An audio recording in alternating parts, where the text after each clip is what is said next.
Even diehards, Matty G here, checking in with you a little bit about Patriots draft Thursday night. Hearing a lot about Lamar Jackson. I think he is a serious target of the Patriots. The question is, how much are they willing to trade up to get him? All intents and purposes, he's going to Arizona at 15, but I really do think the Patriots are looking at him as a guy that can change the NFL. One thing about the Patriots is they're always ahead of the curve when it comes to figuring out with the direction the NFL is going. With the spread offense and the no huddle and the attack, Chip Kelly tried to produce in the NFL. Bill Belichick and Brady went behind that, and they were running 60 to 75 plays a season a few years ago when they won the Super Bowl against the Seahawks.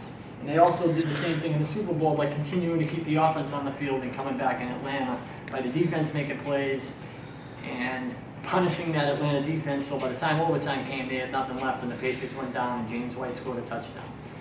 Lamar Jackson might be the one quarterback in this draft that could change the NFL. I watched some tape on him today for about 25-30 minutes. His escapability is Michael Vick, Charlie Ward, Cam Newton. He's big, he's strong, he's probably faster than all three of those guys, and very, very athletic. Smooth, slips tacklers and breaks tacklers. And if his accuracy is any good, and a lot of guys think he might be one of the more accurate passers in this draft, he could be the next guy behind Brady. Now, there's a couple of variables that go with this. I do think that he's very high on their board. How much are they willing to give up to get him? Are they gonna part with one of those, or two of those first two picks in the top 46? Or are they just gonna stay pat and see where it plays out? That's the crazy thing about the draft. They do have a backup plan. I think Mason Rudolph, Kyle Aletta, and Luke Falk are their backup plan. I do think a quarterback will be taken in this draft the more I read. I do think they need an offensive tackle. Colton Miller from UCLA looks like the guy they've targeted, or behind the scenes. And I also think they like a couple of linebackers. And I also think they like the running back Sonny Michel out of Georgia. The linebackers that I think they're looking at, one kid is the Griffin kid from Central Florida, who had the one hand, who ripped the combine apart running the 4.38, which is the fastest time for a linebacker. Like I talked about that in a video earlier.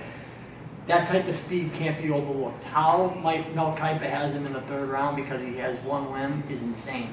Because if you put that kid on the field, you teach him tackling tactics, NFL type style of angles and tackle and how to get guys down, you could be the next Ray Lewis. That's how serious that speed is.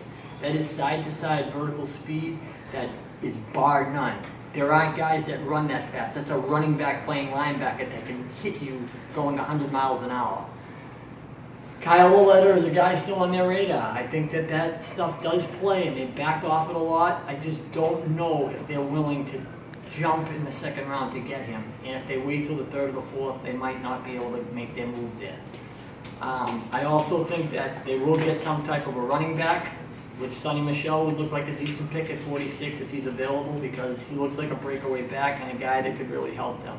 I think they saw what the Saints did with Alvin Kamara last year, and they're going to try to find a guy that's like him that can catch and run out of the backfield, and Michel is definitely that guy. There's going to be a lot more coming with the draft. I know it's coming up soon. We got about a week and a half to go, and right now I'm just as puzzled as anybody else.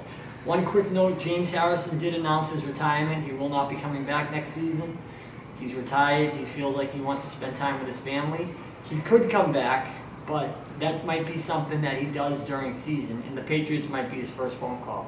But as of right now, James Harrison is retired from the NFL. Check in with more Patriots stuff soon, guys. I know it's been a tough offseason, but the schedule also came out today. They open up against the Texans at home, and the second week of the season they have a rematch with the Jaguars on the road. Other than that, they got Green Bay at home, Minnesota at home, and a lot of easy games in the middle. I see this team at 14-2 to 12-4 at worst, just by looks of the schedule and where they play and who they play at home. They have their bye week 8 like usual, I believe, and they play Green Bay coming out the bye, which is a good thing, because that might be their toughest game on the schedule. Have a good night, guys. Talk to you soon.